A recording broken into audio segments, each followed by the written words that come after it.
Chairman, एक तो अपने द्वारा ईरान के हवाले से कुछ बता दें। दूसरा, रशियन इन्वेस्टर का आज जो इंटरव्यू आया है गुलिस्तान रोड जियो पर, उसमें उनका ये कहना है कि उन्हें ये लगता है कि इमरान खान की हुकूमत जाने की एक बड़ी वजह उनका दौरा रूस था।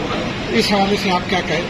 तो जहाँ तक दौरे रूस के टॉपिक है, मैं समझता हूँ कि ये बिल्कुल एक गलतफहमी होगा अगर हम समझते हैं कि उससे हमारा अदम एतमाद से कोई ताल्लुक है। और उससे सबसे बड़ा सबूत ये बात है कि पाकिस्तान का जो मौक़िफ़ है, पाकिस्तान का जो न्यूट्रल पोजीशन है इस जंग के हवाले से, वो पिछले हुकूमत का पोजीशन था और जैसे आपने देखा वो हमारा भी पोजीशन है।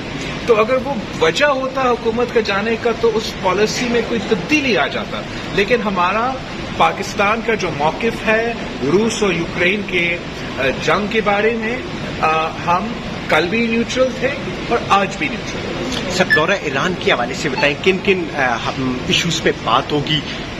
ईरान तो हमारा पड़ोसी मुल्क है और जैसे आपको पता है इस्लाम में हम अपने हमसाए को, अपने नेबर्स को के एक्स्ट्रा हुकूक होते हैं, लेकिन हम समझते हैं कि पाकिस्तान के अवाम और ईरान के अवाम के दरमियान जो ताल्लुक है, जो रिश्ता है, जो कल्चरल एफिलिएशंस है, स्पिरिचुअल एफिलिएशंस है, वो बहुत ही तारीखी है।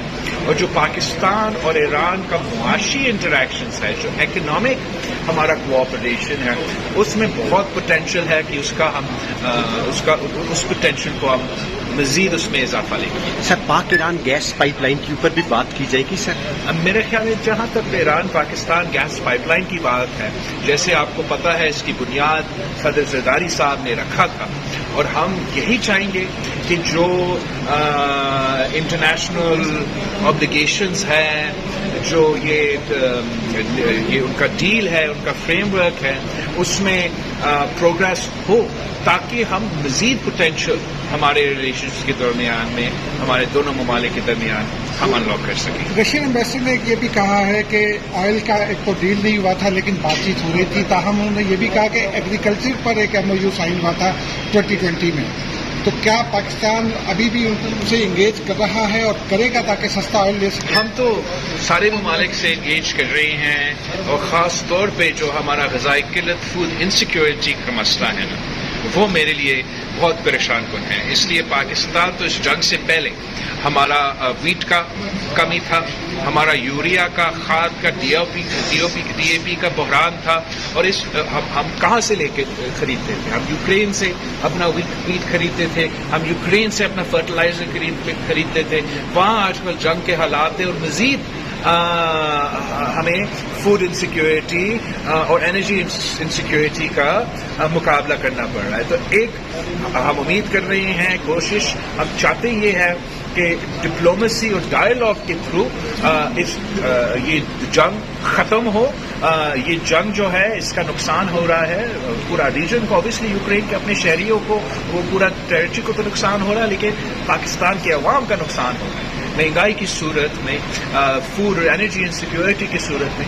तो हम चाहते ये है कि डायलॉग और डिप्लोमेसी के थ्रू ये जंग खत्म हो ताकि जो आजकल के मसाइल हैं, चाहे वो कोविड हो, चाहे वो मौसमी तब्दीली के जो मसाइल है जिसकी वजह से हमारे ज़राअत पे ये और के तकलीफ आ रहे, इन इश्यूज को मिलकर मुकाबला कर सकें। सर, आपने फूड सिक्योरिटी की बात की। सर, हमारे पाकिस्तान की जो ज़री ज़मीनें हैं वहाँ पे सर सोसाइटीज़ बनना शुरू हो गई हैं। सर, आप इस हवाले से क्या मैकेनिज्म इख्तियार करेंगे? मैं ज़ाती तौर पे जो ज़राई ज़मीन पे रियल एस्टेट का काम चल रहा है इसके खिलाफ इसलिए हूँ कि मैं समझता हूँ कि जो पाकिस्तान का पोटेंशियल है, हम ना सिर्फ अपने शहरियों के लिए अपना मुल्क को फूड सिक्योर बना सकते हैं, अपना नीड्स पूरे कर सकते हैं, अगर हम दुनिया को भी खिला सकते हैं, अगर हम अपना ज़राए निज़ाम को सही चला सकते हैं।